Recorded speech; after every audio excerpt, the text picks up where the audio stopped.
Now, for the main event, the much anticipated first meeting between U.S. President Donald Trump and Russian President Vladimir Putin. Both leaders have expressed a desire to repair relations between the two countries, but expectations for that are pretty low, partly because those relations have been clouded for months by ongoing investigations over suspected Russian meddling in the 2016 U.S. presidential election. VOA's Moscow correspondent Daniel Schearf has our report. The White House says President Trump will decide what to discuss, calling it a normal bilateral meeting. But Trump could raise any topic, say analysts. The president has his own impulses.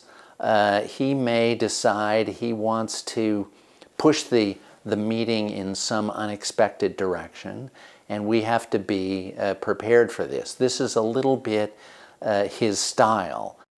However, ongoing investigations into the Trump campaign's alleged collusion with Russia are casting a shadow over administration hopes the meeting could lead to improved relations. Everything that happens between Trump and Putin is going to be seen in that context. Was Trump too friendly?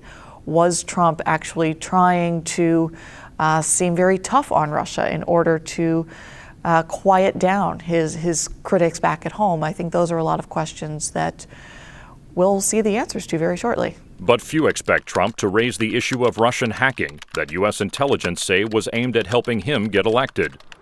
On the streets of Moscow, Russians still hope, after the two leaders meet, relations will get better. It can't last long. Someone should realize that if we do not collaborate together, we do not progress. But is there room for collaboration?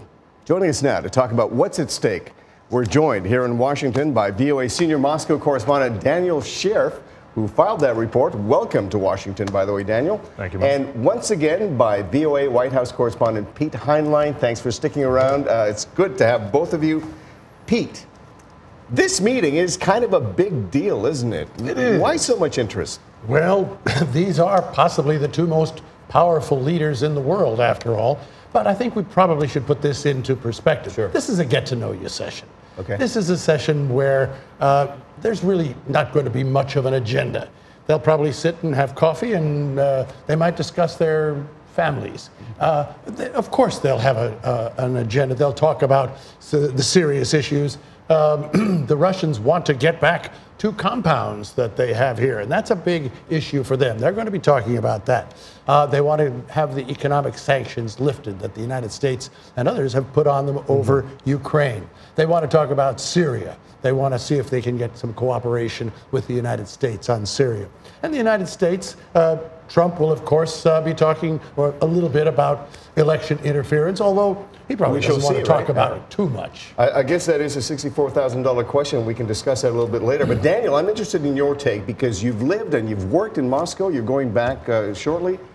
Is there as much interest on this first meeting between Putin and Trump in Moscow as there is here in the United States? I think there is quite a bit of interest. I mean, we saw incredibly high expectations among the Russian public and, of course, among the Kremlin that relations between Russia and the U.S. would take a 180 after Trump was elected. Sure. Because of his praise for Putin during his campaign. They were celebrating in Moscow, weren't they, when Donald Trump won? To some degree there was. There was some celebration, but there was also just a lot of hope and expectation that this could really change things. Trump wants to cooperate with Russia and Syria. He made that statement during his campaign. So we'll see if that's something that these two leaders may be able to take forward. The U.S. Secretary of State Rex Tillerson had said that there could be discussions on some kind of cooperation on no-fly zones in Syria, on the peacekeepers on the ground in Syria, coordinated delivery of humanitarian aid. These are all possibles, but whether or not they'll actually get to the substance of that in this half-hour meeting in Hamburg, we'll have to see. Right, because they only have a very limited time here, Pete. I mean, I'm told that there's like an hour to discuss, and you've got interpreters in the room there, so that's going to cut that time short. But the big question, and you raised this earlier, is the president going to raise the issue of Russian meddling in the 2016 election? Well, of course, that's a big question. I think he is, just so he can say, I did it. Otherwise, he'll be criticized from here to eternity for avoiding what his critics think is a critical issue in the bilateral sphere. And Daniel, you may have a closer take on this, but Vladimir Putin is not an easy adversary. He's quite a tough adversary from from what we understand. What is this meeting likely to, how is this meeting likely to go? Well, certainly Putin is very experienced in dealing with world leaders. He's a former KGB agent, so he knows how to deal with people. He knows how to manage and, you could say, manipulate people to some degree. President Trump, as we all know, came into politics as a complete amateur. He doesn't have experience in politics. He's getting a lot now, a bit of a crash course.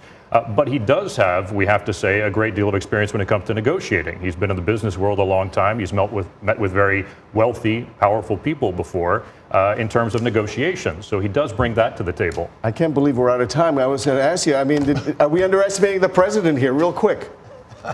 I think the president is a slick negotiator. Okay, himself. we shall see. My thanks to Daniel Schearf and Pete Heinlein, and of course all our correspondents today. That is all the time we have for the show, but we hope you'll join us again next week for another edition of The Correspondents. Until then, you're never too far from the latest news from around the world. Just bookmark our website at voanews.com. You can also check out all of our programs there. Click on the Watch tab and you'll get it. And don't forget, we're also on Facebook and YouTube. I'm Millar Sega. Thanks for watching. For now, so long from Washington.